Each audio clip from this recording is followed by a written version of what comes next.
Hey, what's up mga kaballers? Maligayang pagbabalik sa aking channel. Halina't pag-usapan natin ang balita patungkol sa sigurado na nga daw aalis si Austin Reeves sa Los Angeles Lakers. At ang balita naman patungkol sa dalawang sentro na bibitawan na ngayon ng Golden State Warriors. Tara na't pag-usapan natin yan dito sa Basketball Hot Shots.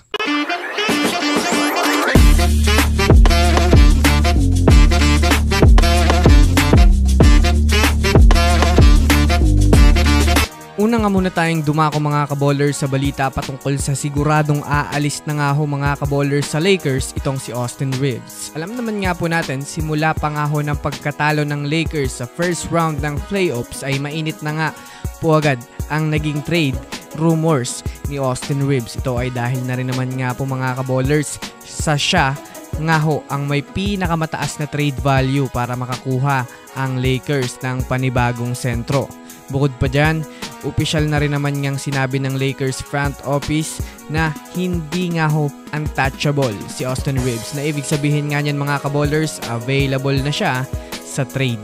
Sa pinakabagong impormasyon ngayon, tumanggi na nga daw mga kaballers si Austin Reeves sa contract extension na inoffer sa kanya ng Lakers. Well, sa sitwasyon niyang ito mga kaballers ay mukhang ito na nga po ang pahiwatig na talagang aalis na nga itong si Reeves sa Lakers at pwedeng lumipat na sa ibang kupunan. Kung susumadahin nga natin mga kaballers, maaari na nga talagang hindi na rin mag-click sa Lakers itong si Reeves, lalo pat mayroon na ngang Luka Doncic na maaaring mag-control sa paghawak niya ng bola. Para sa kaalaman ng lahat sa mga gustong makapanood mga kaballers at masubaybayan ng mga teams na kanilang gustong magkampiyon ngayong season, ay maaaring bisitahin nyo lang mga kaballers ang FB page ng Keropi PH at i-message kung gusto nyong mag-avail ng NBA League Pass sa halagang 300 pesos. Ay di nyo na kailangan umasa sa mga live streamers para makapanood ang mga laro. Again, one-time payment, pwedeng makapanood ng live games until finals na yan mga kaballers, at ilalagay ko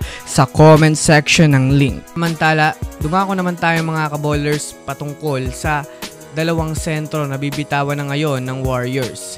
Sa kabila nga ho mga kaballers ng paghahanap ng Warriors ng panibagong big man, ay tiyak na ilan sa kanilang mga center ngayon ay talagang maaaring bitawan na. Sa kasalukuyan nga po mga kaballers, sa pinakabagong balita na inilabas ngayon ng ESPN, si Tracy Jackson Davis at Kevon Looney nga po mga kaballers ang nasa trade market ng Golden State ngayon. Yes mga kaballers, dalawang big man nga ho ang ginawang available ng GSW para sa panibagong player na maaaring papasukin nila sa off-season. At ito nga ho mga kaballers ang napili nilang mga player na pwedeng bitawan na.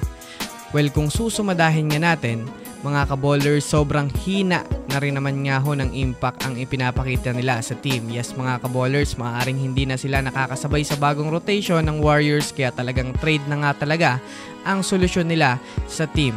Bukod pa dyan, matagal na rin naman nga po mga kaballers na gustong i-trade na ng Warriors itong si Kevon Looney, ngunit pinagbigyan lang nga ito ng Warriors na makapaglaro pa, at yan na nga ay itong season na to.